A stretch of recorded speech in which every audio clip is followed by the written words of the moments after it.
What is going on? Welcome to the show, Thursday, 7 p.m. You are here with the Triple Threat Vet podcast. And as always, we are not on Facebook anymore, so we want to remind you to hit us up on YouTube. Get over there, watch it on YouTube, like, subscribe, share. I want to thank our guest from last week, Bobby Parks. Came on and told some great stories. One of my old first sergeant, Sergeant Major retired Bobby Parks, told some great stories. Appreciate that so much. I know I got a lot of feedback from all the people that were in 101, so aerosol to you. So, this is Dusty Rudd, one of our previous guests. You can catch him on the Spotify app on episode 14 of, we are on episode 145. Good Lord.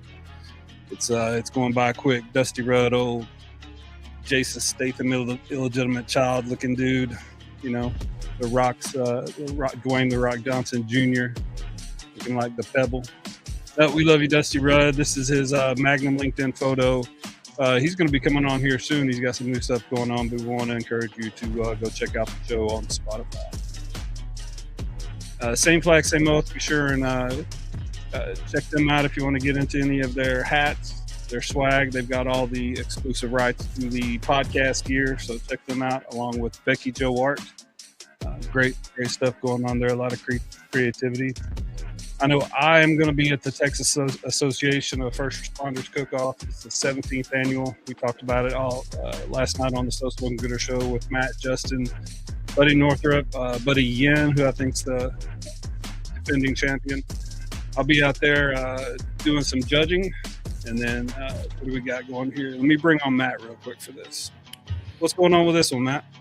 Oh, yeah. What's going on, everybody? So real quick. So Fleet Week coming to Houston for the first time ever. It's going to be here next week. So next Sunday, April the 19th, out at the Puttery on Washington Avenue. The veteran nonprofit down there, you know, I can't read very well now, but the Civi and a veteran nonprofit and the Houston Veteran Chamber of Commerce is going to put on an event. There's going to be a small barbecue cook-off out there, so we'll have a few guys out there barbecuing and making some things, and it's going to be like a guest taste, so you get to go taste the food.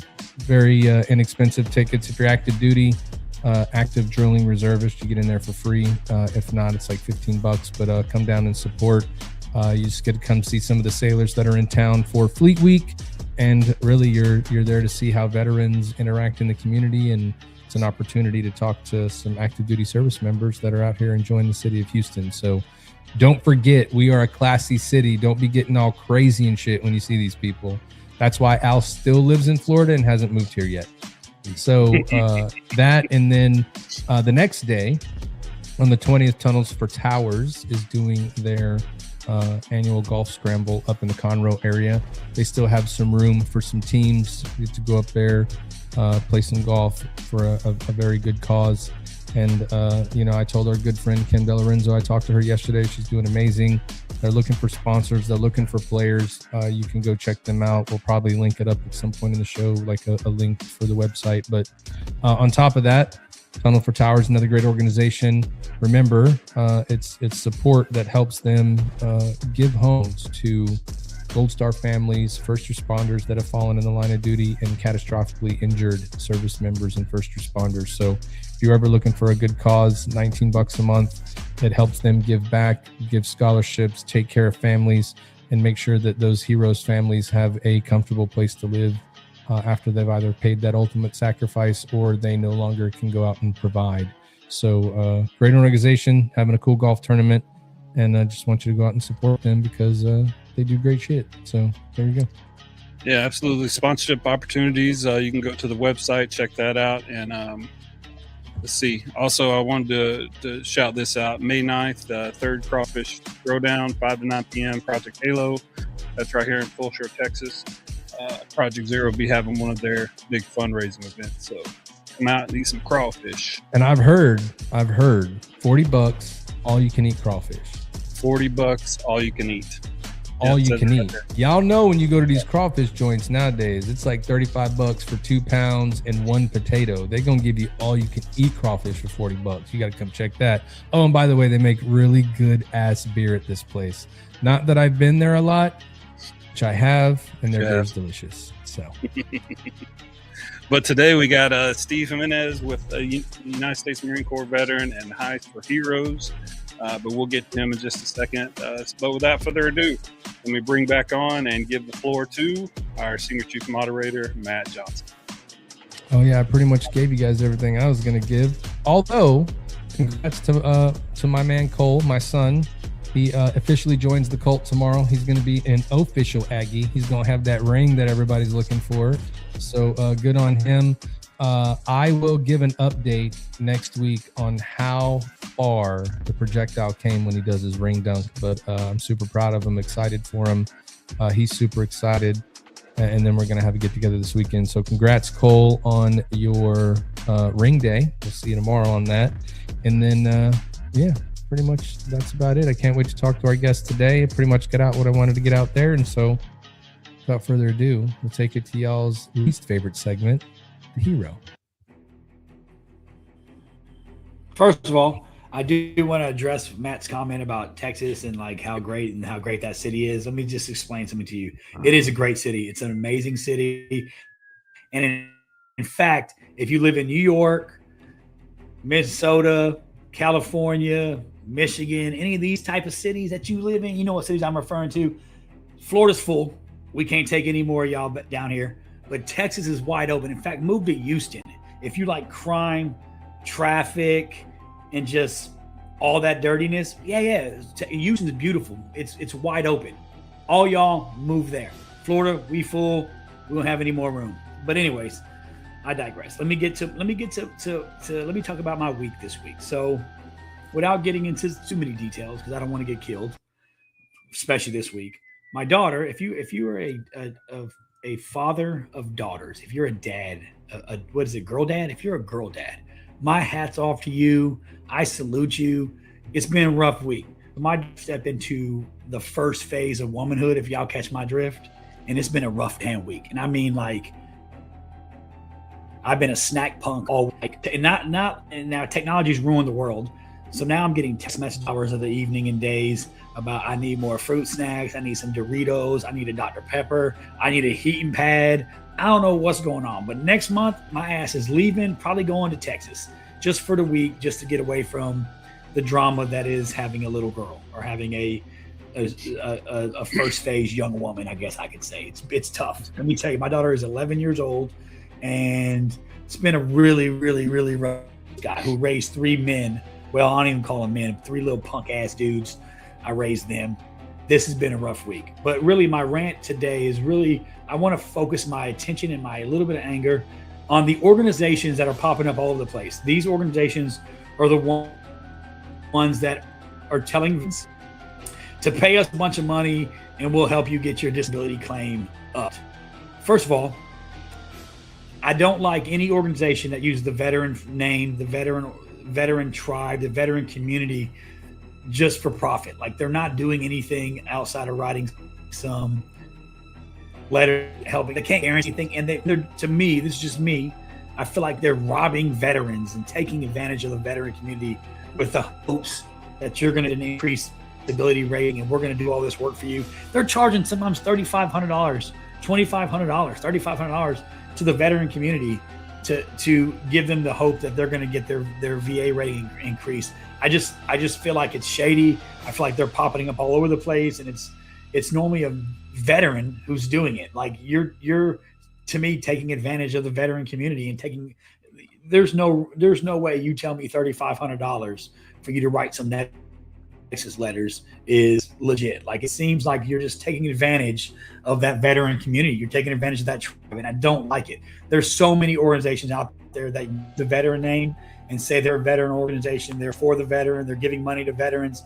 Yeah, you're giving a small percentage of your overall profits maybe to an organization, but I just feel like people are overusing that and using that to their advantage, and I feel like they're taking advantage of our community, and I don't freaking like it. I think it's shady. I think it's underhanded. I think there's sharks in the water, and they're circling saying, "Hey, we can't guarantee you shit, but we'll take your money." To me, that's crazy, and it's shady as hell. And if you're out there and you're listening and you're a part of one of these organizations, shame on you. You should be ashamed of yourself for taking advantage of our community, especially when you're talking about Vietnam veteran community, the older war veteran community that is looking to, like, you're there to help, and really you're just there to make a profit. And if you're there to make a profit and you're not really there to help the veteran, you ain't shit. And I said it. And if you don't like it, I'll put my address in the comments and you can come see me and we can have a conversation. But I think it's crazy. I think it's absolutely absurd that you're taking advantage of the veteran community and you're doing it quickly, and you're having no problem taking that $2,500 from out the pocket of a veteran who needs their money, who is trying to get a rating possibly to support their family and to support themselves, and you're taking advantage of it. And I don't like it. So that's my rant for today. Well, they do that shit because veterans are very trusting people. You know what I mean? Like if they tell you they got the secret, like, I got a secret, you're going to get this one. Every veteran's like, oh shit. And then they call all their friends and like, bro, I'm about to get the hookup. But then you don't hear from them for 6 months. And you're like, dude, whatever happened? You'd be like, yeah, it's good. I got it. And you're like, lying motherfucker, you got screwed over. So yeah, it's bro, like, to me, it's crazy. And there's so many now, Matt. There's so many companies that are popping up claiming that they're going to do X, Y, and Z. Work with your VSOs, work with your VFWs. You could probably do some of this stuff on your own and get help from real people who really care and want to take care of you. Like there are some good organizations out there. I think you mentioned one when we talked yesterday, Matt, but there are some out there that really will help you and work on your claim or help you file a claim. But if somebody's like, give me $3,500 and I'm going to help you file your stuff, that's crazy. $3,500. Yeah, and then also to be fair there, right? Let's think about it this way. Like they about to start using AI to check your shit. I'm just saying, if you know how it goes in the military, right? And I don't know if this is how it goes, but you already know if you find something that works, everybody uses that shit. And it goes down, everybody uses it because they're like, they're not going to check. Now it's going to be like homework papers. The VA going to be like, bruh, why did Matt Johnson use Al Hero's letter? But like, I didn't use his letter, but like same words in that thing. I'm like, damn, they got me. So like, I would tell you, counties have VSOs. You know what I mean? There's a lot of organizations, DAV, all those guys. Your local VFWs, American Legions, all those. American so go Legions, to those VFWs. And there's probably some really good ones out there. And if there's some good ones out there and you guys know of some good ones out there that do good work, then we're happy to hear about them. But like, I hear you, man, $3,500. And then when you're like, so it's going to be good. Yeah. I can't guarantee it. And people are paying it. I'm like, yeah, bro. And this is my opinion. I want more money. I ain't got enough to give. I'm sure there's people out there who are like, they're the greatest. They got me 100%, or I got my rating increase. And that's great for you. And this is just my personal opinion. I feel like there's blood in the water and these companies are popping up left and right. Like, what can I do to make a living? Oh, I can take advantage of the veteran community. Like that's what I feel. Now, it doesn't mean it's the law or it's end all be all. That's really how it is. That's just my perspective. You don't like my perspective, you know what you can do. You know what I'm saying? What can you do? What can you do? From I'm not going to say it because we have kids watching, but yeah. You already know from the back. You know what I'm saying? From the back. That's all I'm gonna say. Yeah. That's all I'm going to say. So, I mean, but then the thing about it this way for the veterans out there, when you're talking about it, like you don't even know if the videos you're watching, well, all them dudes walking down talking about they got increased to like 8,000%. That shit might be AI now, bro. They're so good. Like, right. Again, this is another one of those things, man, where you got to do the research, right? You got to find both sides of it. You got to look into it for yourself. Right. I just don't like any organization or any company or any nonprofit that claims that they're truly here for the veteran, and they're really not. It's just them. Yeah. It's just words to draw in that community because, like you said, we're trusting and we feel like it's a brotherhood because it is. That's what we strive off of. That's what the world we live in: brotherhood, tribe, community, and you play on that. And if that's you out there, shame on you. Like I said, I'm super excited about our guest today because he's the one. They're the 1%ers, right? They are an actual company who loves and cares and has a heart for the veteran community and wants to take care of service members. And that's why we bring people like that on our show. If you're out there, coming soon to right outside the gate near you. They're going to have the title company. They're going to have the payday loan company. They're going to have the car company that gets you a 35% interest. And then really soon opening the VA Claim Shark company. Boy, they're all going to be right there, right outside the gate. And you know what? people still going to go to them because there's still sailors and airmen and Marines and soldiers that drive back up on the base, and their chief or their Camaro and their V. Where did you buy that Camaro? car? Yeah, where'd you buy that Camaro? Their V6 Dodge Charger they financed for 35%. Everybody. Oh shit! Yeah, right. It's crazy, bro. It's sad. It's real sad. It's just really sad. Is really what I can say. That's anyway, how it works, man. That's how it works. Well, speaking of good people that do good things, I mean, now that we've talked shit about people that do bad things, let's bring on someone that does good things. What do you guys think? Yeah, let's bring on some positivity. Yeah, I got a little story. The founder story. He came home with everything and felt like he had nothing. The bees gave. This is a quote from Steve Jimenez. The bees gave me what nothing else could: chaos to calmness. So the founder, Steve Jimenez, he's the founder of Hives for Heroes. He's the president of the company.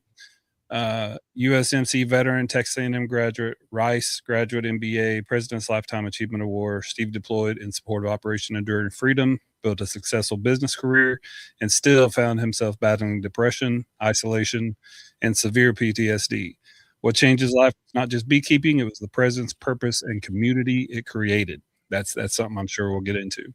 In 2018, he founded Hives for Heroes with a single hive in Houston. Today, Hives for Heroes is the largest beekeeping network in the United States. Hives for Heroes is the largest beekeeping network in the United States. He said that earlier. 10,000 plus heroes strong and active in every state. Steve will tell you the real power of this organization is not his story. It is the thousands of heroes who now stand shoulder to shoulder, healing together. So without further ado, let's bring on Steve. What's going on, brother? Thank you for having us. We appreciate it. It's an honor and pleasure to be able to represent Hives for Heroes tonight with you gentlemen, you fine gentlemen who have great opinions and wonderful personalities. It's totally Al Hero. He is the podcast gentleman, dude.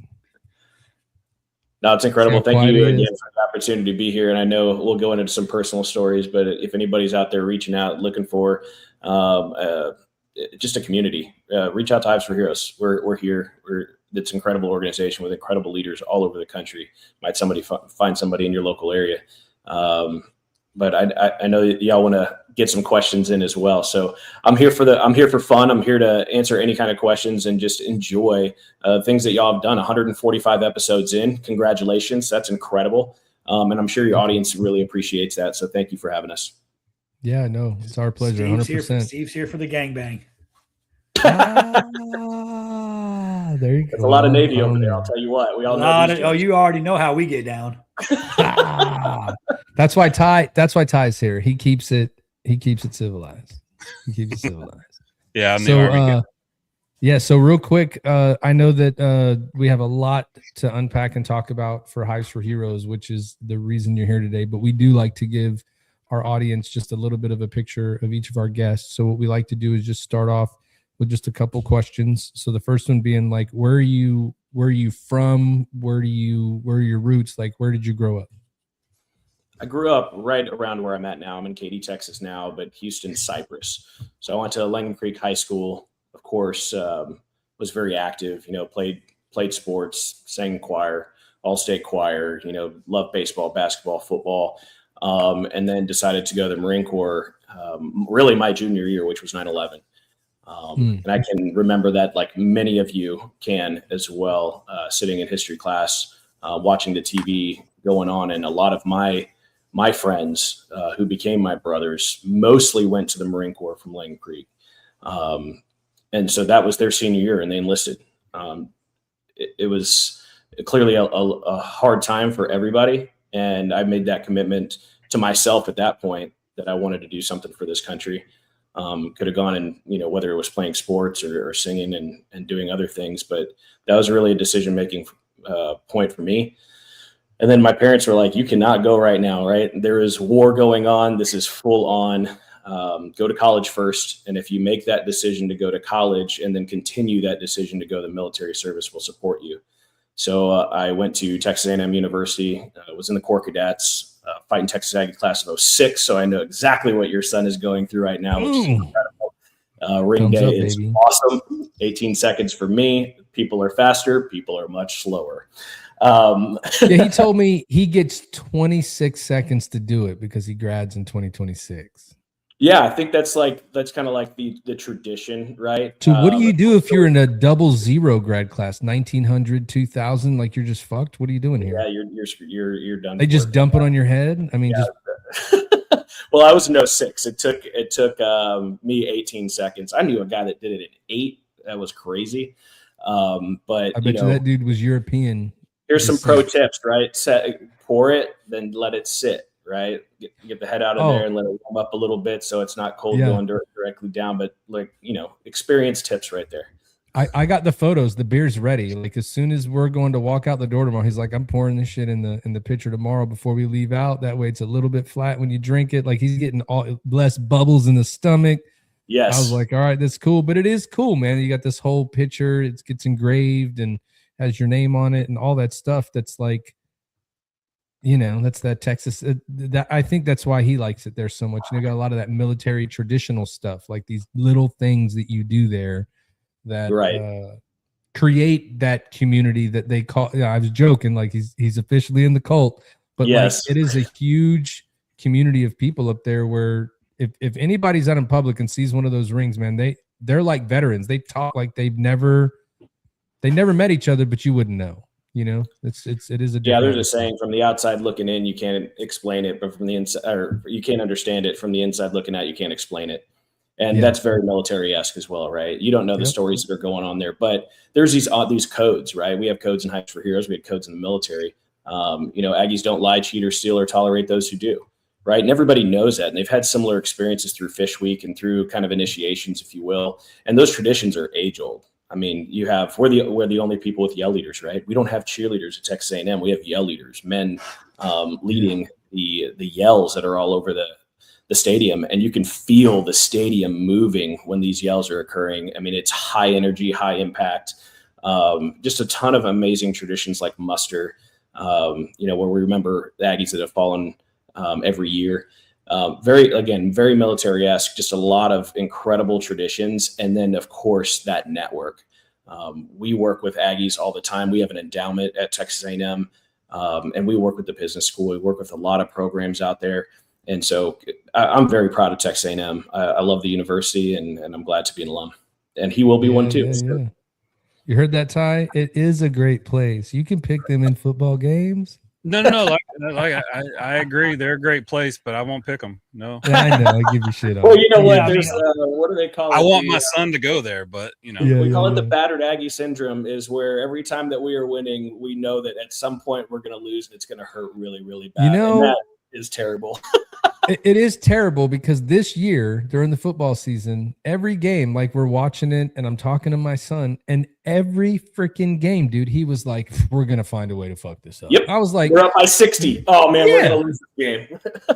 Dude, I thought it was the year though, to be honest with you, when they had the game where they were down like 35-3. I can't remember who they were playing, but it was some bullshit scrub team. South Carolina down 35-3. If you're from South Carolina, I'm sorry, but your team sucks. They were down, and then they came back, and I was like, see, it's going to be good. And he's like, nah, we're going to fuck it up. And I was like, all right, great. Shout out to college graduates. Let's talk about people with GEDs. Like we matter too. GED lives matter too. Okay. GED lives matter. Okay. Just want to throw that Where'd out you get your GED, Al? I got a high school diploma. It just took me like 6 years to get it. I got an associate's degree in high school. So it took me a little bit, bro. I thought you was going to be like School of Hard Knocks from the streets. I thought you was going to go all in. No, I got a high school diploma, but it did take me a long time to get it, like 6 years, like legitimately 6 years. Shout out to Beth Harris. Shout out to Beth Harris for taking care of me and making sure I graduated and walked across that stage. But yeah. We didn't get a ring. Nothing cool. I just got School of Hard Knocks. You didn't buy one of them cool ass Chief Petty Officer rings to wear around? Your boy Al Hero Sr. told me there's 2 ships in life, son. Navy ships and scholarships. You better get one of those. And I was like, shit, sold, baby. That one will be used. I'm writing that down. Hell yeah. 2 ships in life, scholarship, Navy Marine ships. Corps enlisted or officer? I was on the officer side. So I want to go to Mag 11, Mag 16, and then deployed to 15th MU in OEF in 2010, and then came home, got out, missed it terribly. And within 6 months, joined back with 4th Recon Battalion out of San Antonio, and very much enjoyed my time with the guys. I mean, it was incredible to be, a part of this storied history, this warfighter, this brotherhood, this camaraderie of shared hardships and shared successes as well. Has been a true honor. I mean, it's an incredible, the Marine Corps, like OCS, TBS. I mean, it's a leadership academy in and of itself. And so I'm very proud of that as well. And I'm proud of all those that we have served with. In the Marine Corps, it may feel a little different. Like, we are together. There isn't, I understand there's this whole officer and enlisted side, but we really are knee to knee and shoulder to shoulder with each other when we get everything done. And I think that's important. And it shares that commitment, that level of respect, that desire to serve one another truly shoulder to shoulder, and not one working for the other. And I think we carry that over in Hives for Heroes as well. Oh yeah, for sure. Hoorah. So you the first time you got out, for you was what made you miss all of that? Like, was the job market going in because you went back? So what about it made you go, you know what, I got to get back over there? Yeah, because I didn't have a real job before I left the Marine Corps, right? The Marine Corps isn't a job; it's a calling, it's a purpose. It's staying late, doing the things that need to get done, both good and bad, right? There is no clock; you don't clock out. What I missed was truly like the bigger purpose, the bigger than the paycheck, the bigger than the what am I going to do today? Maybe a little bit of like not knowing what was going to happen the next day. So when I got this, I started working for a company called Cooper Power Systems out in Nacogdoches, Texas. And, what I didn't realize was that I was struggling internally through my heart and my mind from things that I had either been through, experienced, or shared with others. And I was throwing everything that I had, all my energy, all my mind, all my heart into the job. And I think that's what we were doing in the Marine Corps too, because there was this purpose. And not until later on did I realize that I had issues. And so it took about 8 years for me to get diagnosed with PTSD. Everything that I was doing was putting energy into something that I could pseudo control, processes and people, and making people's lives better in a manufacturing setting.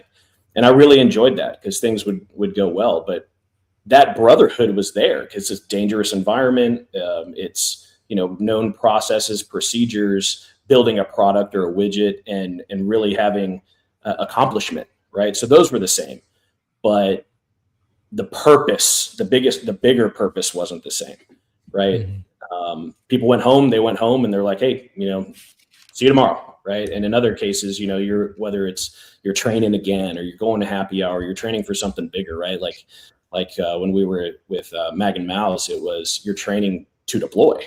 So there's a bigger purpose going on, and you can be serious, but you can also joke around and have a good time, whether that's running together, PTing together, studying train models, or whatever that looks like for you in the service. Those things mattered, and we might not have realized that. So getting out, it was that camaraderie, that connection and community, the shared purpose, and that really is why a lot of our core values are how they are, right? Connecting with others, finding purpose bigger than yourself, again, because we get internal, building healthy, accountable relationships, and serving others well.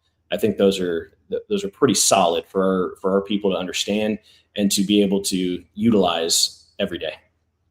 Yeah, I mean, joining the military, when you're a young, sailor, Marine, soldier, airman, whatever, like when you get in there really young, you see real quick that not just like you just said, that camaraderie is like, I know I had chiefs and Al's talked about it, and I know Ty's had a lot too, is like you're that young kid, Thanksgiving, you're away, they're like, come to my house. You're like, well, I don't even know you. And like, you're always keeping everybody around. And that's where that whole mentality, you deploy, you're over there. And Al talks about it really well a lot, is like, I was here for him.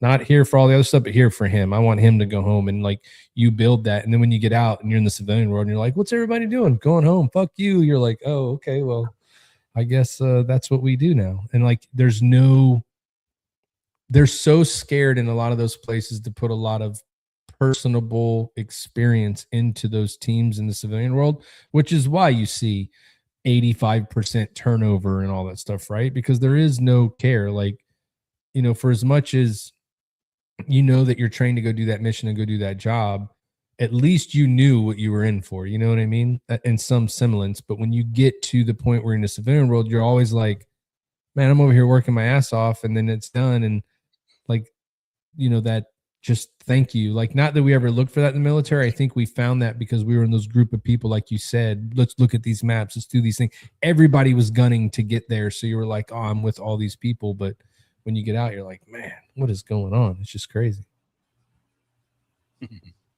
Yeah, I really enjoyed the manufacturing experience. I think the stuff that we learned in the military is directly transferable to what I did, which is Lean and Six Sigma. I'm a Six Sigma black belt as well, trained through Cooper Power Systems in Eaton. And then I went and built a really large facility with an incredible team for Halliburton. And that was just a wonderful experience. And again, like these things that we do, they're kind of as an end date to some of these things. A lot of the military personnel that I've experienced time with, they excel really quickly. And then almost like for myself is almost put yourself out of a job because things are going very well. And so now, you know, leads are doing things that supervisors should be doing, and supervisors are doing things that managers should be doing. And now managers are doing things that directors should be doing. They're like, hey, where's the upward mobility? Because you're taking care of your people, training them right, training them how they can excel and really want to come to work every day because of why they're there. And we kind of transition those cultures into, you know, a loafers, khaki button-up shirt to steel-toed boots, jeans, and a polo, getting dirty with those operators. And they really respected that. And they performed incredibly because they knew that we cared about them. We're going to get them the right things. We're going to keep them safe. We're going to know why they are operating there. And, you know, are you trying to pay for your kids' college, or are you married for 40 years and you're just trying to get out of the house? Like, what is your motivation? Right. And when you can start understanding that about people, you can talk to them in a way of like an empathetic nature, and then just let them run and crush it. And sometimes that means you have to leave because they're crushing it so well. Yeah. No, that makes sense. I never thought about it in that manner, that like we excel so quick, like we work ourselves out of a job because we do bring up the people below, which is another thing that you don't see in the civil. I've never thought about it that way, that you train your guys to be able to make decisions when you're out and they're like, I'm supposed to do that. You're like, yeah, but like, you're going to say yes anyway. Why? I get it. We got to come ask. Okay. Make sure you ask next time, but it's already done, right? Like, we know what to do. And there's that whole micromanagement. Like I need to control it. And it's like, just let it, you know, Al and I have been there in a place before. Just let us go. Yes. We'll give you all the credit. Yeah. Just let us go. Let me senior chief this for you. And I can, you know what I mean? Let me do what I do. But I think it really boils down to, Matt, which you're kind of what Steve touched on, is the majority of like the civilian world, it's a job. And I think I want to say Kate touched on it, or somebody touched on it in the comments. It's just a job to them. They punch in, they punch out. There's no skin in the game, right? In the military, like that's your family. I mean, I joke about it, but it's the truth. Military is the only place I've ever been in my entire life, any job I've ever had, where I showed up on a Monday, checked into a command, and by Friday I'm at somebody's house for a barbecue that I just met. I'm holding their kid.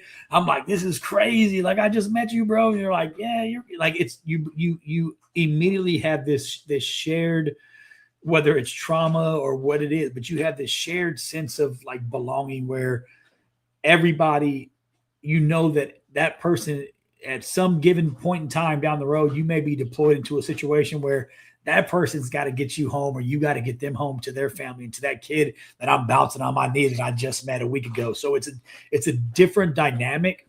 The civilian world, a lot of people, there are people who do care, and there are people who put their heart and soul into their job. But at the end of the day, like, it is, a lot of people are just punching that time clock, stepping in, stepping out at the end of the day, and they don't care, you know. And me and Matt ran into that, where we're like, we're all going to go out and have a beer. We're going to have some camaraderie. And they're like, I'm not going, like, I'm going home. I'm tired. Like, you can't, like, make me. Yeah. That's not right. I'm gonna tell HR. But like, yeah, Oh I'm man, gonna start don't doing. Yeah, so it is different. It's that Kate said trauma bond. It's right. Like we're all like in the Marine Corps. When I served, when I spent time with the Marine Corps, every day sucks. It does. Like you're PTing till before the sun comes up to for hours, and then you're cleaning block weapons, and then you're marching, and then you're doing crazy shit. And you're like, today sucks, but everybody around me is like, it sucks, but it's so much better because we're all here together. You're able to laugh about it, we're make gonna fun of people embrace for the fucking it up. It's so right? great. Remember that time that we were mopping the parking lot in the rain? Yeah, bro, sweeping the grinder in a windstorm. You're like, if it's raining, we're training. You're like, hell yeah, dude! Like this is the greatest thing ever, and it's such a bond and such a different dynamic compared to like my job in the civilian world, where like I come in every day and I'm motivated, I'm pumped up because I'm driven. Like I have fun, I have purpose, and I have a drive and a motivation about me that was instilled in me from the day I stepped into boot camp till the day I retired after 22 years. And not everybody has that, but they also don't have the backgrounds that they didn't come from the situations and the circumstances that we came from. So it is different. And it took me a little bit of time to understand that and to really, really know that, hey, these are my coworkers. I care about them, but I can't expect them to care about me the same way that we did when we were downrange or we were doing cool shit or we were doing shitty shit. So for you, Steve, so you got out, went back in, was it active duty again, or were you reserve time the second time? No, reserve time. Reserve time. So, what ultimately led you to go in? It's time to walk away for good. Well, unfortunately, like many of us, it's probably the personal matters, right? So, ex-wife, right? So I don't want to get too deep into that because it's always is nasty, but things that we make decisions based on other people, and there may not be the best decision for you. And that's what I did. I walked away from something that I loved, people that I loved, for pain and heartache. So I mean, if I would do it all over again, I would have definitely stayed in the Marine Corps. That trauma bond, like you're talking about, the shared hardships is what we used to say in the Marine Corps. That's that transition to what does it look like in our organization, right? So I get out for personal reasons, and I feel like I'll never do something like that again. I still wanted that camaraderie. My first beekeeping experience completely shifted the way I looked at the world, the way I felt inside, the way my brain and heart actually operated. And as we were working with a small handful of people here in Houston, stories continued to go out. Things that we're talking about right now are extremely prevalent in our organization. And now we have different bonds, right? So transitioning from military service, not necessarily being Steve the Marine all the time, but Steve that happened to be in the Marines, Steve that served in the Marines, Steve that got to do this and grow from that experience. And we have, thousands of veterans and first responders out there doing that now with this shared hardship of, being stung, having anxiety, being hypervigilant, going through these processes and overcoming fear, and overall having these bonds together that you can share these stories all the time. The time.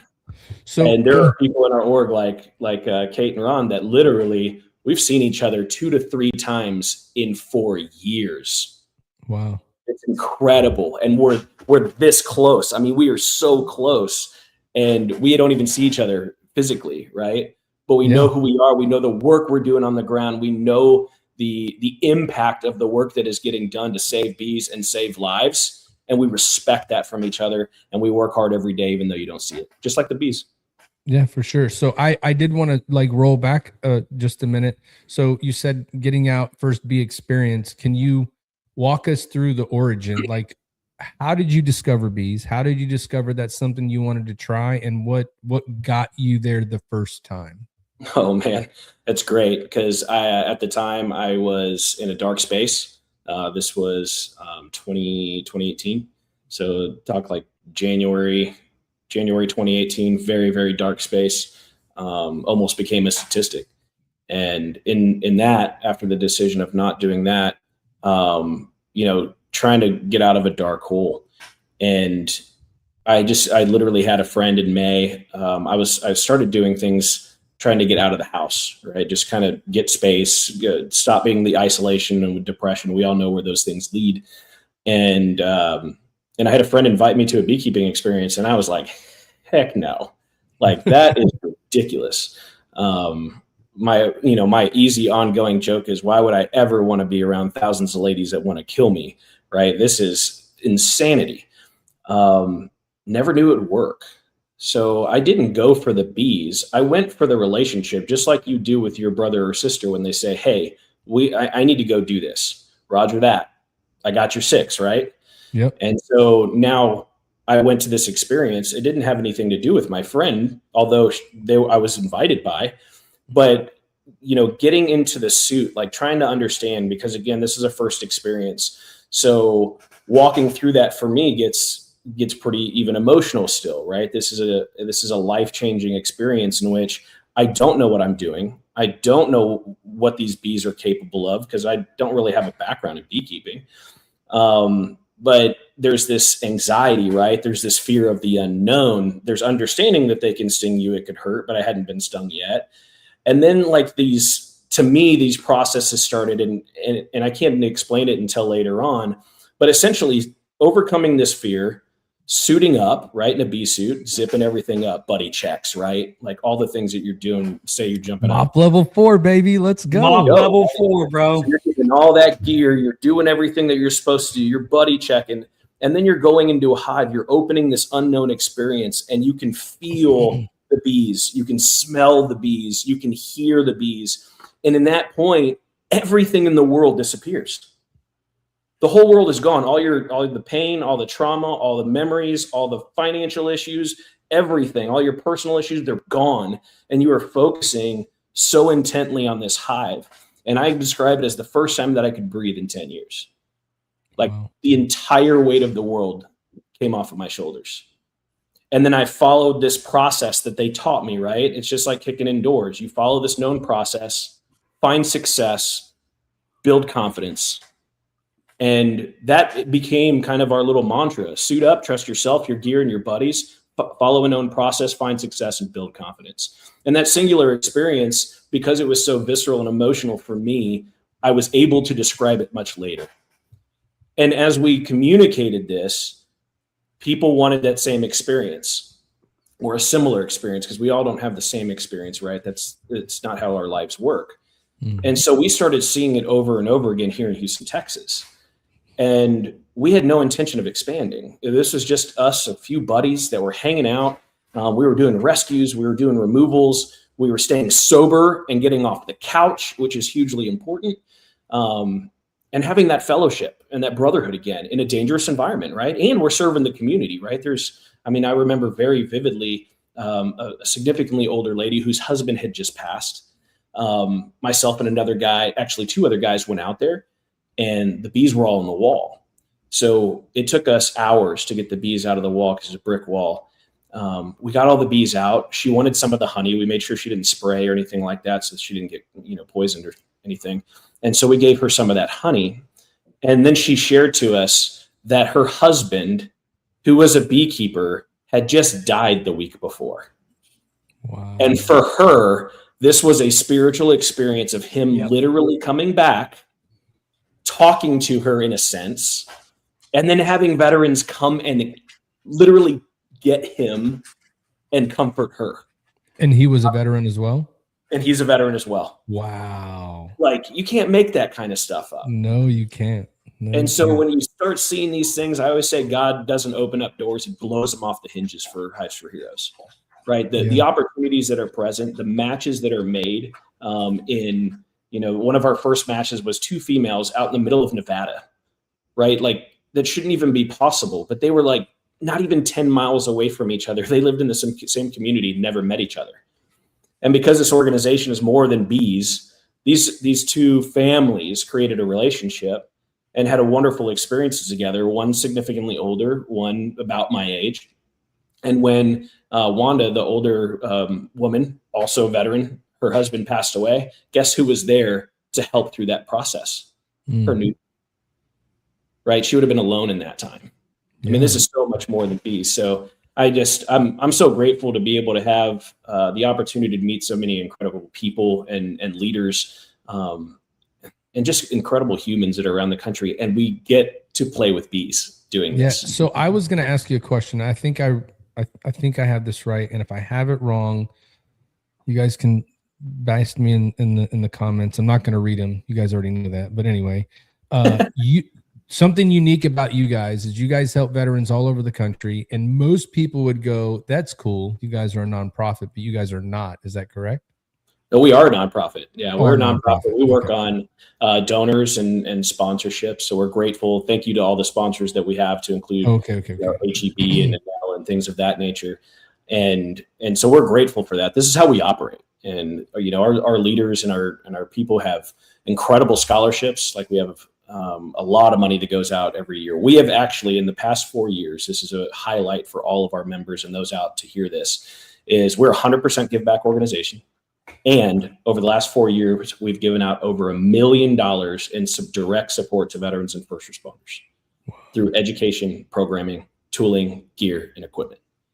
Like, this is phenomenal. Yeah. So you guys you started in Houston, you're going around, and what made it jump outside of Houston? Did somebody come visit and see you guys? Like how did that translate to this thing growing into every state in the country? Yeah, that's a great question. Sometimes we don't know. Again, I told you earlier, God blows the hinges off of doors. To me, just kind of remembering back, this is COVID time, right? We're talking 2020. The world was disconnected. I feel like in my circles, people were dying, and they were doing it by choice.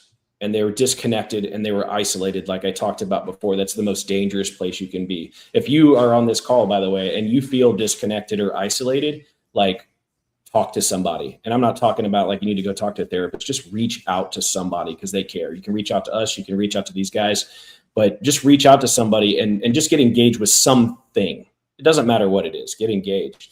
And I think that COVID, with all the isolation that was happening with COVID, this was an activity that you could do outside in fresh air at a safe distance, and you don't need a mask because you already have a mask. That's what I was going to say. You guys were PP'd up already. PPE's up. Yep, people. And then people were interested in other things and watching, streaming Netflix for 19 hours a day. Right. It was like, oh, maybe I could do something else. And our organization is very word of mouth. Right. We don't have a huge marketing presence. We don't spend money on that. And our members are the ones that share it with others. The VA has done a good job of sharing the organization with others. And people just come because they know that they're going to be welcome. And we have a lot of really, really cool stuff coming here in this second quarter already. So coming here in the end of the second quarter, a lot of really, really cool stuff for our members. We're going to transition to an entirely new platform. It is going to be incredible, and they will be connecting instantly throughout the United States. So I think that inflection point was COVID, people feeling alone, and us as an organization feeling the responsibility to make sure that they didn't feel the way I did or any others would feel that would want to end their life.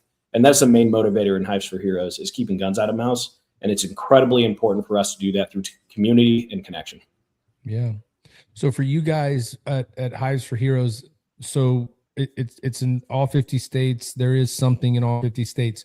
So the question I have for you is, like, someone's listening right now. You just said reach out to somebody, ask a question, get involved in something.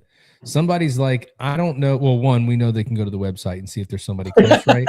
But let's say they go to the website. They're like, there's nothing really close to me. How could they reach out to you guys and be a part of the program if there's nothing super close to them?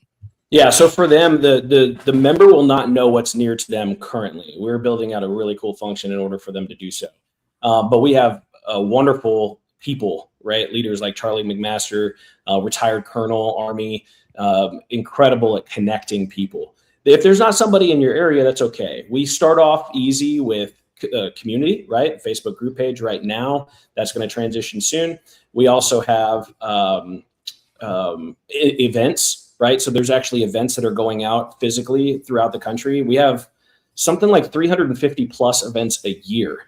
So if you're not going to an event, it's kind of on you, right? We're trying to make ourselves accessible to you. We also have a Thursday live stream with Charlie. Every Thursday, it's 6 to 8 p.m. Central Time. Charlie's on a call. And if you want to show up, you're going to get either bee advice or life advice, or just show up. Who knows what you're going to see, hear, experience there. And then every Tuesday and Friday right here in Houston, Texas, we have a physical Heroes Hangout at headquarters. And we have people that come by. Some come by and say hi. Some come by and pick up gear. Some are asking questions. Some are just hanging out. And that was really important for us to make sure that we have a community that is successful, not just in the beekeeping world, because we have more, experts than anybody on the planet at this point, with whether that's the master beekeeping programs or professors that are out there, or experienced beekeepers that have, 30, 50 years of experience in beekeeping. All these people bring incredible strengths to the Hives for Heroes network, and they're accessible to everybody. It's a very, very connected organization. If there's something that you'd like to do or you're excited about, we can find them for you. And then where do you guys do the hangouts in Houston? What's the location? Yeah, it's in Garden Oaks, Oak Forest area, so right off of Shepherd. Okay. Mm-hmm. You can Google Hives for Heroes. You'll see that location. And we're hoping to, continue to we're always looking for more sponsors and donors. We have to expand. We have run out of room in this facility. We'll put it that way. So we continue to expand, which is so great, but also requires more space and more dollars. So we're always looking for sponsors and donors. We promote a $10 a month on our Hives for Heroes website through PayPal. And then we also have beautiful, beautiful honey for sale, right? Every single jar that gets sold there allows a veteran an opportunity to get into this and have access to this. I've already been told I have to buy some honey, so that's why. And I've already been on the website looking and messing around.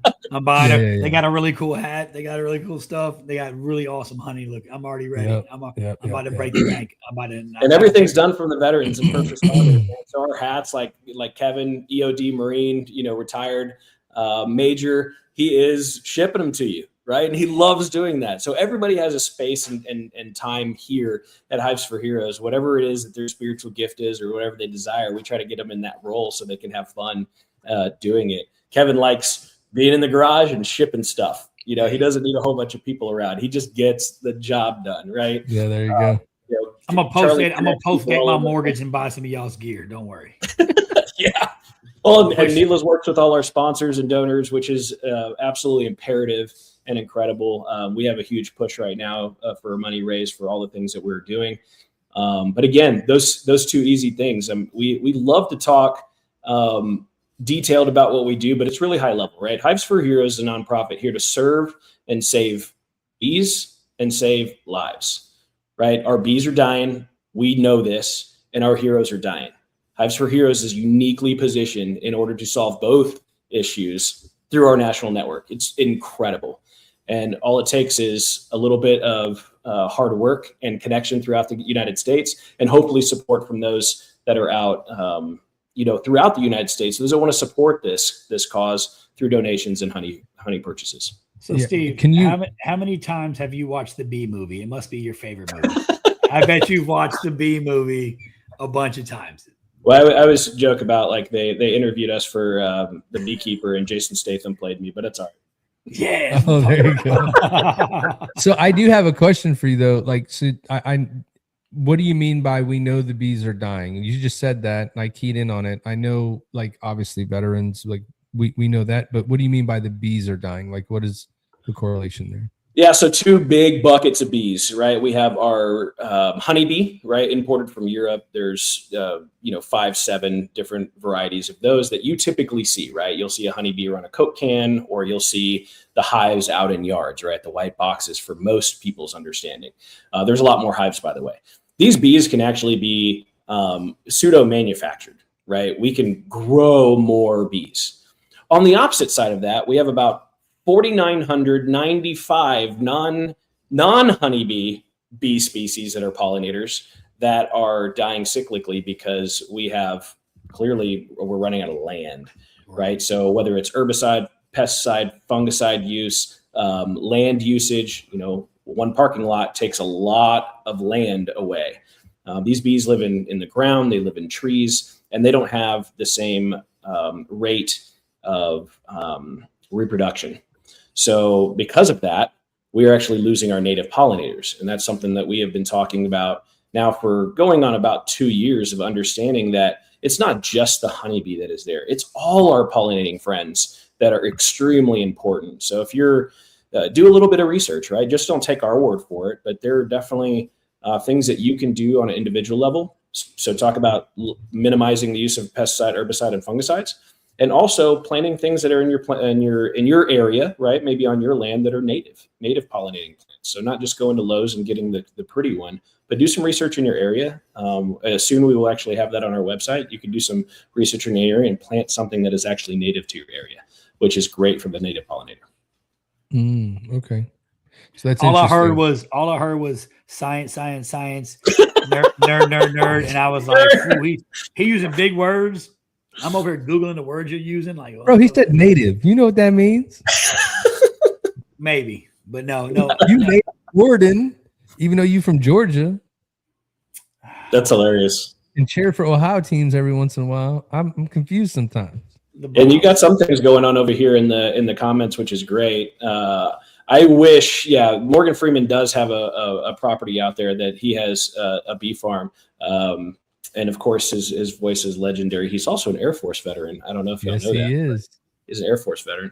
And then Amber's talking about not a lot of bees in their areas, and she would like some fruits and gardens, but she only has 2 acres and was told that the homeowner's insurance could increase. That's true. So if you have an HOA, you always got to go to your lowest level of law, right? So for example, our headquarters is in a place that doesn't have HOA or zoning restrictions. So we're able to do that. Now, out of courtesy, we do have a lady behind us that has a small child, and out of courtesy, we moved those hives. But technically, we could have them there. But we also talk about, like, if you're in an urban environment, for example, you're in 2 acres, so you can do something different there. But in an urban environment, the overpopulation of honeybees on urban buildings isn't good either. So, talk to the people that are in the areas, understand your community. If you need, reach out to us, or more than happy to engage in conversations as well, whether that's learning or just trying to get something done. So, or Doc, just don't tell them. Just get the hives and be like, I don't know what's I don't know. What's going on. I don't know. I spent $1,000. Get there. They must have came here overnight and got got working. They were here when I bought the house. Just don't. And that's another thing. Remember, this stuff is pretty expensive. So, starting off as a beekeeper is going to cost you anywhere between low level $1,000 to $1,500 to $2,000 to get started. So we actually ask our first year beekeepers not to get all their stuff. We ask them to get their personal protective gear because they're responsible for their own safety. And then we try to match them with a mentor in their area. And that allows them the opportunity to get their feet wet, see if they even like it before they invest into it. Yeah. And then typically the way things work out is mentors typically have extra gear. It lowers the cost. It brings people together. So it's like an earned effort instead of just, hey, we're giving this away. They've worked for it for a year and they've worked together for a year. So there's a methodology in which we utilize that has been very successful. And I mean, I just encourage anybody that even has an interest in beekeeping to join Hives for Heroes, knowing that in the next month or so, the landscape will look very, very different on our technology side. I'm very excited for that. It's a good thing that you said don't go get all the gear, because us veterans. Hey, bro, I'm Googling hives right now, dude. Hives. I've got bees on the way. I'm like, personal PPE. I don't need that. I'm not worried. I could YouTube. He's like, I got a hive tool mag pouch. I got 17 hive tools already freaking stuffed. I'm bro. I'm on it, Steve. Yeah, he's like, I'm gonna be ready with honey made by the time they come here to show me my first lesson. And then you get there, you're like, oh, what do you mean I killed them all? What? Yeah. Why did they die again? And that's, right. But I will say, when it comes to the members that we have in the organization, there's a tremendous amount of care, a tremendous amount of love, and remember, these are their bees, right? So if you talk about like on a larger commercial level, which we need for almond pollination and things like that, the rate of loss, right? Some of the commercial beekeepers experienced an 80% loss this past year. 80% of hives. Imagine buying like a business and losing 80% of it in a year. That's just devastating, right? Typically, you're going to have anywhere between a 20 and 40% loss on honeybees. And so we're proud to say that our beekeepers have had less than a 30% loss. Wow. Now, that's really good. So impressive. clearly, our guys are doing something well, and we'd love them to continue sharing that. And on the commercial side, it could be a myriad of issues. They really don't know what happened. But the good thing is we're here in local communities to help and support as we can. Yeah, no, and it's good that you, like you said, you can the honey producing bees manufacture, regrow them. You could figure it out. You can get them a good environment. They can come back. But yeah, it's I don't know, man. We were talking about the other day, and I was like, I've seen guys tell me. Well, I need to know if you've ever done this too. That will walk in with nothing and let the bees go all over them. Yeah. What? No. Yeah. Mm-mm. All right. So have you ever done that? Like a damn bee orgy, like just bees all No, like they'll walk in with nothing no, on, and then you'll see them walking around, Mm-mm. and they've covered their arms. They're all over their head. Like you can't even see the person. Bro, it's just nothing but bees. I'm gonna come to Steve's event, and I'm gonna be wearing an EOD suit, like a blast suit. Like I'm gonna be like I'm not putting the net on. The net's got holes in them. If you could breathe through it, if you could breathe through it, they can sting through it. I'm putting on the EOD whole astronaut suit. I'm not playing. You know, that actually is funny because on the veil side, if you have like a fencing veil, for example, and you lean back, it'll go right on your nose. They'll sting your nose. See, bro, I got a big nose. Look at this nose, bro. I can't afford to swell up.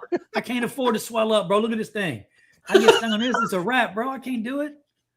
That's hilarious. Oh my gosh. Well, I tell you what. Typically, we've had a tremendous amount of success.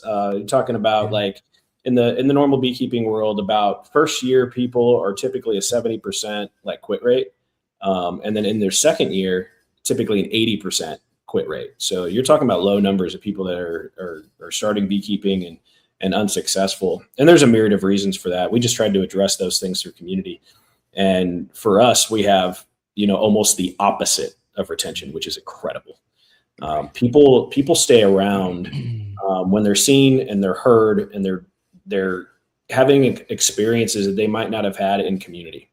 And, our entire mission is predicated on suicide prevention, right? From one story to many. And those stories and those experiences are unique to the individual, but they're not unique to us as a military community. Mm-hmm. Y'all know this, right? Our suicide rate is entirely too high. It's almost double that of the civilian rate. There's a lot of reasons for that.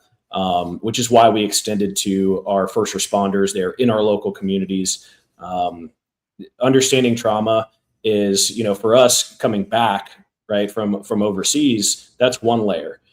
Our first responders, our 911 dispatchers, our police officers, our fire, our EMS come home every day coping with the things that they have seen and experienced every day in life.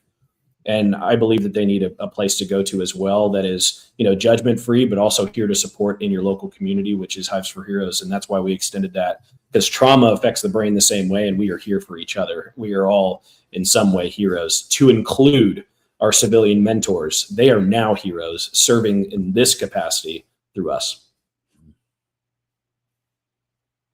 So yep. Ty looks like he is ready, bro. This dude's got glasses on. Like he looks like he is prepared for something. He should have put a bee suit hat on. That'd have been cool, but whatever, bro. Yeah. Do you, boo.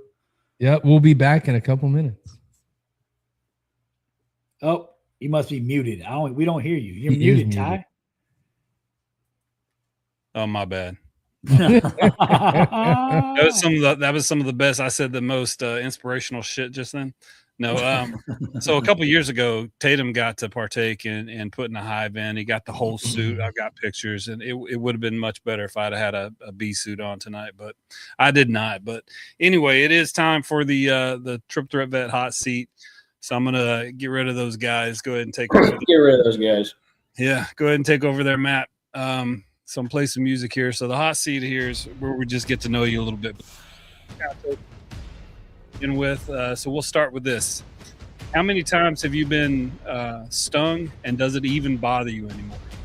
I've been stung at this point thousands of times over a period of 8 years, and yes, it still bothers me because my hands swell and you can't do anything. Okay. Yeah, I was on my father's farm, and there was a hive under the ground, and I was mowing, and they came out and they got on me and stung me, and for about 2 or 3 hours I felt better. I felt energized. So I've heard that you may be able to speak on this, but people with arthritis, does bee stings actually help them? Yeah, so they have arthritis, lupus, and some other things. They're actually doing a lot of research on cancer out of the University of Georgia as well. That the venom in the bee sting can be therapeutic in those natures, and for me, without the arthritis, I just have sausage fingers. You know, they swell up so much I can't bend my hand. So no jazz hands when you get. I got you. It's like mittens almost. What happened there? All right, so the first one. What was your mission playlist? What was that song that you listened to, or maybe the playlist genre you listened to before you went out on a mission? You know, we didn't have that. I spent a lot of time in the freaking Elfbot going out, and then a lot of quiet time for me. I know there's some of our guys were out in, you know, heavy rock or things like that, trying to get amped up, but I was more of a focus guy. Very nice. Good answer. Solemn, quiet. Like Al says, the morning is for quiet and coffee. All right, if you could have a 1 hour conversation with one person from history, who would it be and what would you talk about? Oh, that's a great one. Oh, one person from history. And that one's actually a really tough one. So just a little bit of background on this. I'm adopted, so I don't have a lot of family history on my side. And the more my dad ails, and the stories that I hear, I'd like to hear something from like my personal ancestors that aren't even my family. And I mean, they are my family, but adopted family. So I would have to go into my immigrant great grandparents who I wish I had known, and then see their experiences from their end state, because the stories that I've heard are that entire family is just incredible and been through so much hardship, but also been successful and very resilient. And I think that there's a lot of lessons to learn from that. I don't have like any kind of like older like celebrity that I look up to more than probably my family. That's the best answer I've heard.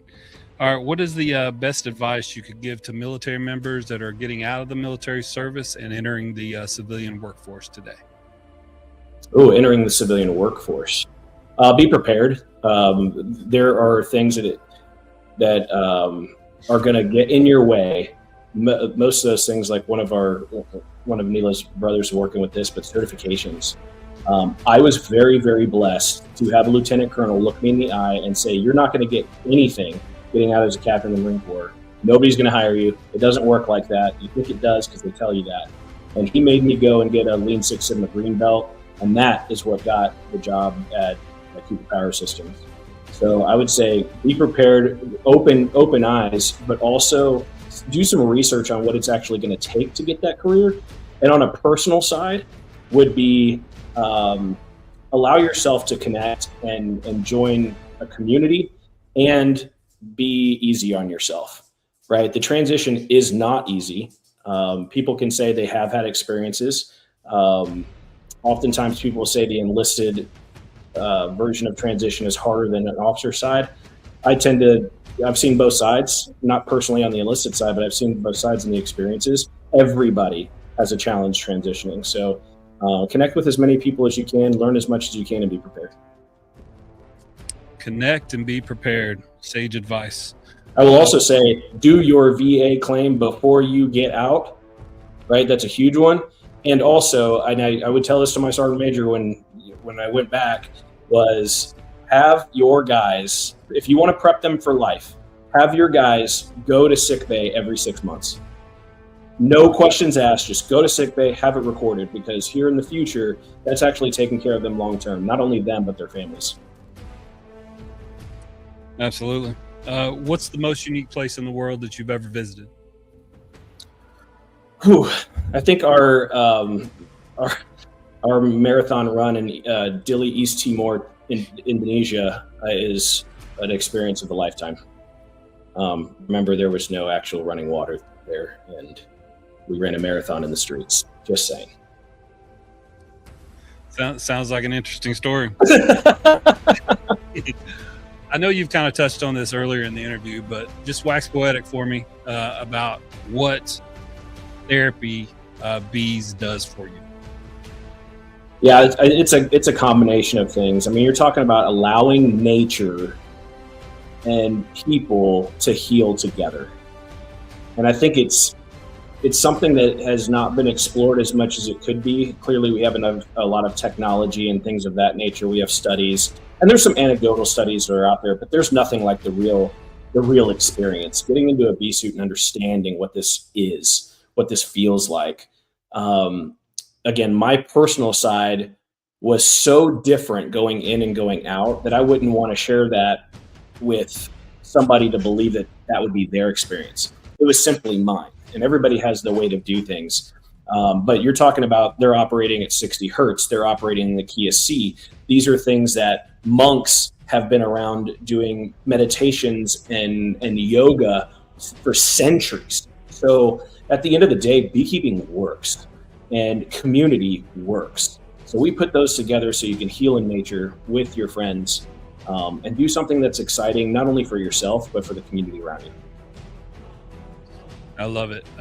What military habit that you developed when you were serving has stuck with you in your civilian life today?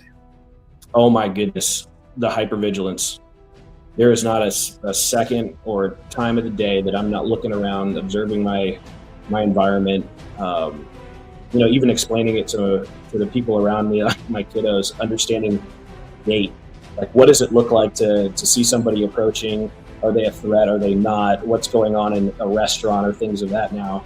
It's been ingrained and it's very, very habitual. But it's also one of those things that I can kind of predict the future on. I can let you know what's going on in the next 10 seconds just by observing. So it's, as long as it's utilized well, it's not a bad thing. But I'll tell you what, that's a habit, that hypervigilism. And I know a lot of us feel that way, is needing to be able to see everything that's going on. Excellent. All right, here's the one. 2 more questions left, but this is the one that everybody wants to know. Who's the greatest of all time, Prince or Michael Jackson? Oh, I'm gonna have to go with Prince. I'm gonna have to go with Prince on that one. Yeah. Okay, and why Prince?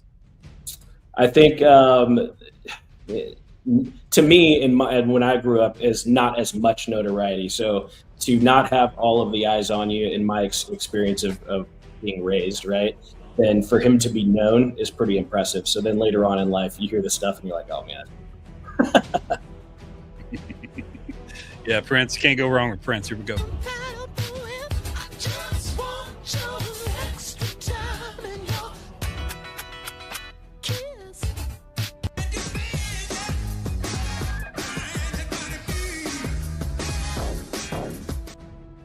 Yeah, like I said earlier, we're on episode 145 now, and it's really close. But Prince went to a 4-point lead, 51-48. So I was actually almost expecting MJ to be much further ahead because of that. So very cool. That's what I realized. The people that are for MJ are just offended that you would even ask. How could you put Prince? The people that say MJ for sure, how could you even ask if Prince? But then people like me, who I don't know, maybe play instruments and stuff, like you can't. It's like LeBron and MJ. You can't go wrong. It's just a freaking question. But, yeah, it's just MJ on that one. I'm gonna bring the guys in, but I got one last question for you. What can we do to make our podcast better?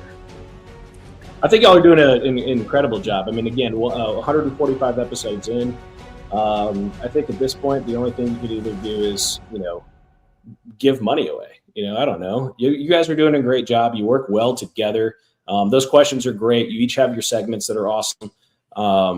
And that actually brings in your personalities as well. So I think it's fantastic. What could you do better? I don't know. I think like video, like for me, like we could have a better background and things like that. So maybe improvements on things of that nature. But I think on the content side and you guys being able to be yourselves, is truly what your audience likes. And so I wouldn't change that at all.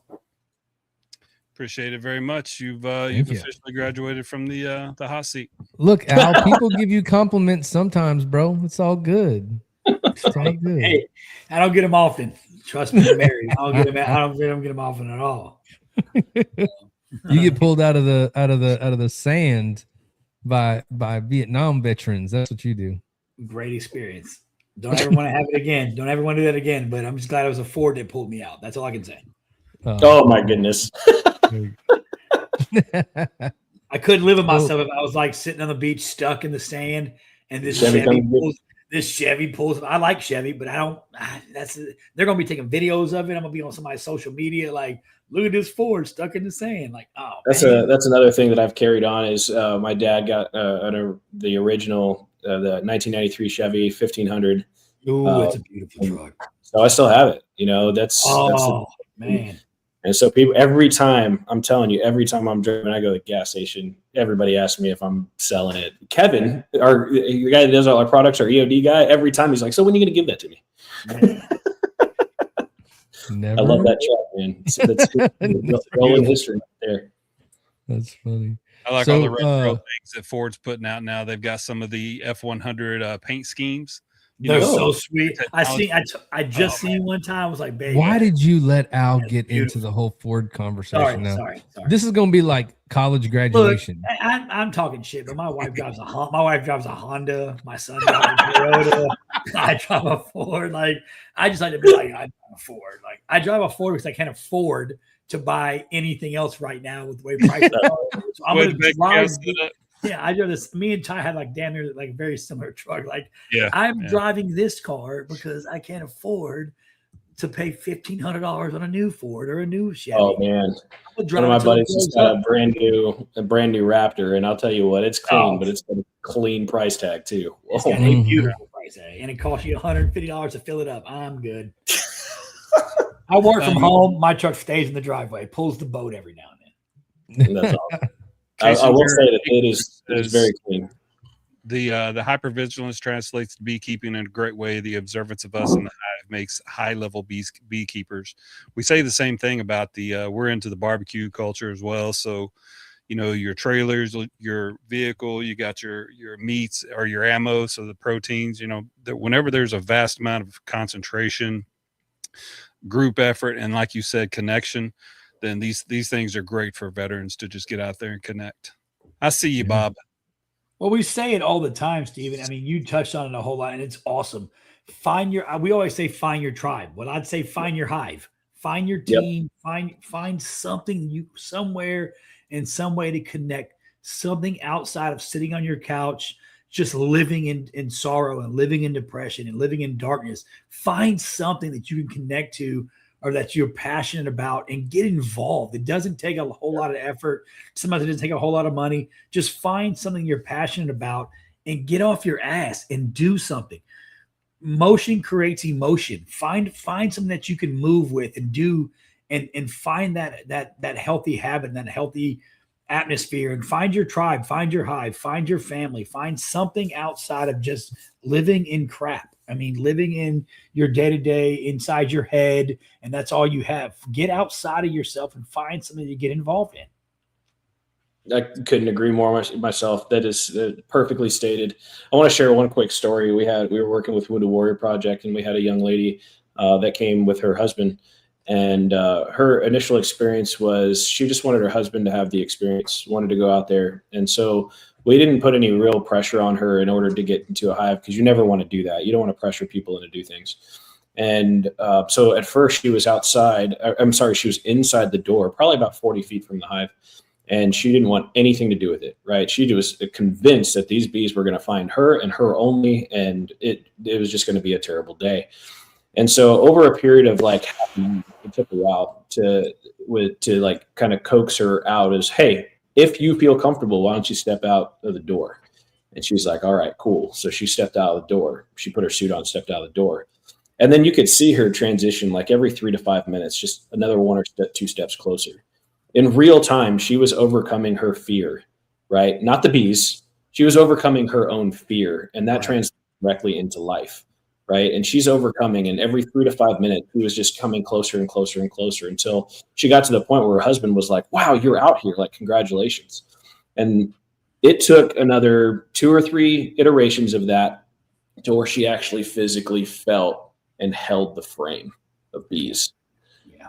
And she was so excited and proud of herself for overcoming that entire process. You could watch it physically manifest. And watching that entire process, she goes, oh my gosh, I can feel them, right? Because they're moving, they're vibrating, right? I can feel them. This is incredible. I can feel life. And I was like, you just won. Yeah. Like, one right there, just that, 30-minute experience, whatever that took for her, but she won. She overcame fear and she experienced something different. And now whether she ever gets in a bee suit again, I don't care, because bees change her life, and that's incredible. Well, I mean, that's for her husband too, though, right? Like, exactly. Yeah. Well, that's how you get at it. That's how you get out of shit. That's how you get out of darkness. That's how you in front of the other. You keep moving, and eventually you'll get out of the situation or the circumstance that you're in. And if I can do that, yes. What can't I do? Right? Next? If I can do that, what can't I do? Yeah. What's next? Right. Mm-hmm. Yeah, I was going to ask you. I mean, I'm close to the end, I guess, but I know with the community of people that you guys have built over there at Hives for Heroes, I would be remiss to ask if there was anybody from the organization you wanted to shout out that, I've seen quite a few of them are in here today, just watching and commenting, but anybody that you'd like to talk about or recognize or shout out in the organization or just in general? Absolutely. I mean, first, we're always going to say thank you to our mentors, right? They're out there. Nobody knows who they are. They're in the communities, knee to knee and shoulder to shoulder with our veterans every single day. And we couldn't thank you enough. Without you, this work would not be possible. Additionally, for our sponsors and donors that are out there, some of them are on our website, others are silent, and they want to be that way. Thank you for allowing us to do this work. Your generosity and the dollars that come into Hives for Heroes go right directly back out. So we can't thank you enough for providing that opportunity for us to serve, and providing a lot of other people opportunities to serve. Everybody in this organization serves in some capacity. From our leadership team level down, our board of directors, thank you to Justin, now that is just on board as our integrator. Justin's a Marine Corps veteran as well. Neela, thank you for all the stuff that you're doing with our revenue generation and our impact. Charlie McMaster has been with us as well. Both of them have been around for 5 years now. Charlie McMaster, retired colonel, connects everybody across the United States. Everybody knows Charlie, right? It's an incredible experience there. We have new team members that are going to be local all over the country, and also our state leaders who have been patiently serving all our veterans and first responders out in their specific states. Some of them have multiple states, but they're out there, boots on the ground as well, providing feedback back to headquarters so that we can make this organization better every day. And it's critically important for us to listen and then do. And so sometimes it takes us a little bit of time, but the reason for that is because we want to get it right. And we know the stakes in which we are playing at, right? We are playing in a level of life or death, just like we used to. And this is real work for us every single day. And you can see all the leaders that are on there throughout the states. Thank you to everybody that contributes here, both with their time, their talent, their knowledge, and their finances. It literally couldn't be done without it. This is nowhere near a small organization. You're talking about 10,000 plus people, a division, right, out there, boots on the ground, working with bees every day. So to me, I think everybody deserves a wonderful thank you. And hopefully this gives them the opportunity to step up even more in a capacity that they could feel confident in doing what they want to do. I just couldn't be happier with all the leaders that we have across the United States. Thank you all. Yeah. And then one last thing for me would be, what's coming up for Hives for Heroes? Is there anything that you want to shout out? Anything that you want to talk about? How can people, get involved? Where can they see you guys? Things like that. Yeah, of course, you can always find us at hivesforheroes.org. Kate also does an incredible job on our social media. So you can find all our social media at Instagram, Facebook, LinkedIn at Hives for Heroes. Go give her a like. She's on the call today. Give her a like. Tell her thank you for all the hard work that she does as well, to give you the visibility of who we are. The stories that are told are extremely powerful. Again, we have meetings every Tuesday and Friday here in the Houston area. Everybody is welcome to stop by. And then we have our Thursday meetings with Charlie. Those are on the website, and you can get to a link as soon as you sign up. We also have our gala coming up October 10th. So October 10th here in Houston, Briar Club, we have our third annual gala. Both of them have been absolutely incredible, sold out. Done incredible experience there. Wonderful people, lots of money raised. Thank you for all those that attend. I encourage you to get tickets early at this point. It's October 10th, Briar Club here in Houston, Texas. It's an incredible night. You're going to hear stories. You're going to see videos. There is a live auction that's off. It's so good. and so we were able to do a lot for our last one. Of course, we have the mead in which we've created, the beer in which we've created with Megaton. So we have a lot of really, really cool stuff there. And here in the next 2 weeks or so, we'll be launching our newest software platform. So that is going to connect us instantaneously throughout the United States. Right now, we do a lot of emails and Facebook. This is going to transform beekeeping. I mean, this is that good that our team has done an incredible job over the past 2 years of planning and executing what it looks like to create a digital community that is second to none. And again, we are always looking for sponsors and donors to help this work. Please talk to us, join us. You can easily give on the website. And if you would like to talk to us for larger amounts, please let us know. We have named scholarships. We have an endowment. There's a lot of things going on at Hives for Heroes to make sure that we're around way past when we're gone. So thank you all so much for having us as Hives for Heroes on this podcast. It's great for me to represent so many incredible people. And so again, we are Hives for Heroes. Our mission is to save bees and save lives. And I hope you join our mission in one way or another, whether that's sharing the stories, whether that's supporting on social medias, whether that's financial contributions or coming into the network or buying honey. Please buy honey from us. It's awesome. It's real, raw American from an American veteran or first responder. It couldn't get any better than that. So thank y'all for having us. Yeah. Apparently we got to get that hot honey from Katie. She said, put the hot honey in your barbecue. So gotta get that hot honey. All right, get the hot honey now. We're doing it, Matt. That's gonna be my secret. That's gonna be my secret profile. That's gonna be my you secret. Don't ingredient. tell everybody, dude. Like don't you're matter. giving it away. Hey, I can tell him all that. Winners win, bro. I ain't worried about it. I'm even gonna tell you what I'm gonna do before I do it. But I'm gonna get. Hey, like I heard somebody say, I'll give you the blueprint. I'll give you all the secrets to it. You still got to cook, baby. You still got to cook. Yep. Still got to do the work. Still got to do the work. Somebody been watching some YouTube videos. I have been. You know what I'm saying? Oh, I know. You're prepping. Put it on your pizza. Hell yeah, that's what I'm talking about. I love honey. No, on pizza. First of all, the only thing that goes on pizza. No, Hawaiian pizza. Neela did that to me to start with, and I was like, no. Yes. Just say yes. So I guess we're gonna eat pizza with honey for Al and put it on TikTok at the barbecue cook-off, First of all, so he can shit on it and then say it's delicious. I'll eat pizza and I'll put honey on it, but I'm not eating no Hawaiian pizza. Ain't no pineapple going on Daddy pizza. You know what I'm saying? We said put honey on pizza, not pineapple. Ty said. No, I'm telling you from firsthand experience, the Hawaiian pizza with honey.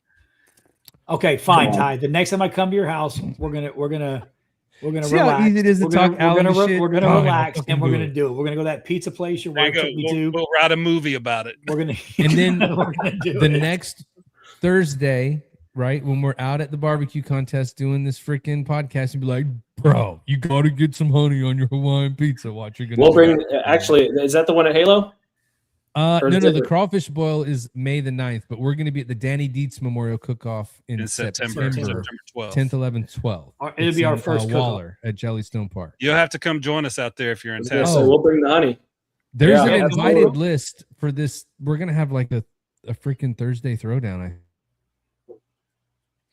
Yeah, I've been talking. I talked to Rob about it. They're excited for the tailgating.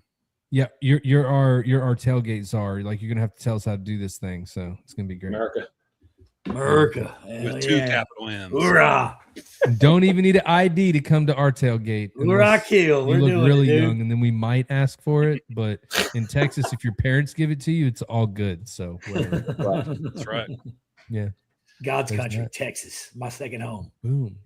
Well, Steve, I just want to say thank you for coming on. We appreciate your story, but we really appreciate more so the passion and the drive you have for Hives for Heroes. The fact that you guys are helping veterans and first responders, you're taking them out of those solitude places that are not very good and getting them into a community is just amazing. And we're excited to see what you do from there. And if there's ever anything we can do to help you out, if there's ever anything that you guys want to shout out, like, we're here. We have no problem sharing missions of great organizations. But I just wanted to just thank you again for coming on. It was an honor to meet you again and then talk to you on the podcast.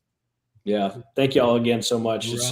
It really is an honor. And in behalf of everybody at Hives for Heroes, thank you for giving a microphone to those that don't really say things, right? Bees work in the background, and our veterans and first responders do the same.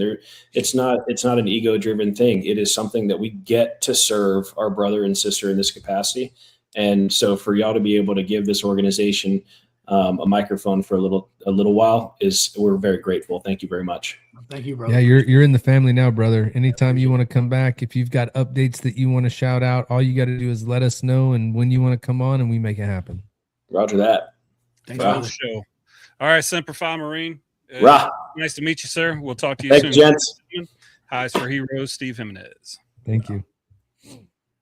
I love that. That's awesome. I love it when people just start waxing poetic, no pun intended, about something they're passionate about. You can just hear the truth just sounds different.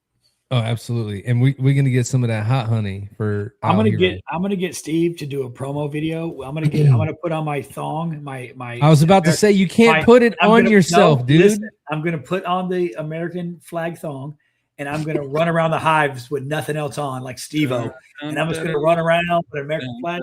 And I'm just gonna see how many times I get stung before I pass out. What day are you coming in? Well, no, we can't do it before the barbecue. We need you coherent to cook that shit. Hey, I wonder though, Steve's still there. We could bring him on real quick. What's the recovery time to run around in a thong and get stung by bees before you can cook barbecue? Could you do it in 24 hours? I don't think so. It's going to take at least 2 days. Oh man. Well, I can't wait because we're doing this. Hey, so it'll be like the time that when Gunny, when I made E5 and I got my blood stripe in Iraq, and they were like, I didn't walk for 2 days. So yeah. Let's do it. Let's. Hey, but while you're running around, you do have to stop in the middle of this running around, plant the flag like you just landed on the moon, and do a stuntman shot with the bees. I'm down. I'm doing it. Oh, dude, it is. Send me some of that honey moonshine, CIA Bob. I appreciate you. There you go. Yeah. There you go. Yeah, there you go, Steve. We got a cool TikTok video. I don't know if you guys want to release it or not, but yeah, we might as well utilize that for. I'll get stung for the cause. Yeah. We call that recruitment videos. I'm gonna put setting goggles on. I need my eyeballs to see. But put some goggles on. Yeah, other than that, you're fine. And a cup in my thumb. So other than that, I'm good. Other than that, I'm okay. I'm not worried. Let's go. All right, thanks a lot, Steve. We'll catch you soon. Thank you. All right. What we got going on now? Let's see. In sports, let's give some shout outs real quick and get this going. The Ryan Miller won the Triple Threat Vet ESPN. Oh, he let me know. Challenge. Yeah, absolutely.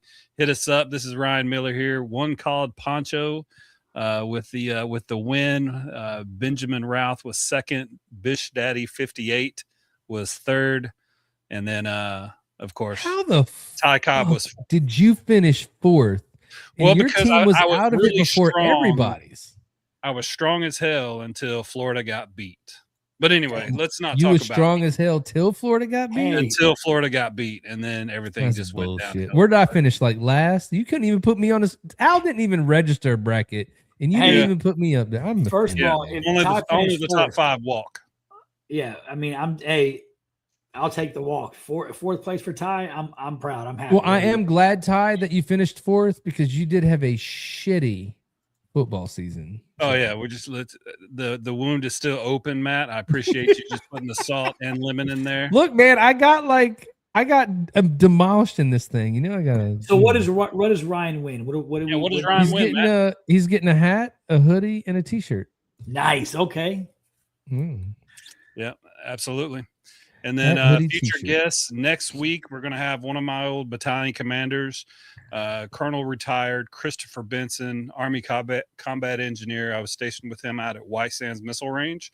And fun fact, he played wide receiver for the University of Tennessee Volunteers. So that should be I'm pumped because he's not an MP. I'm so fucking glad that we've got somebody coming on the show that's not an MP, air assault, 101st. Thank God we got somebody. I think he was air assault as well. I mean, airborne and air assault. That's cool, but I'm just glad that it's a combat engineer. It's somebody who doesn't stand gate guard do like Bob Mayer. He actually does some stuff for his country. You know what I'm saying? I'm excited about that.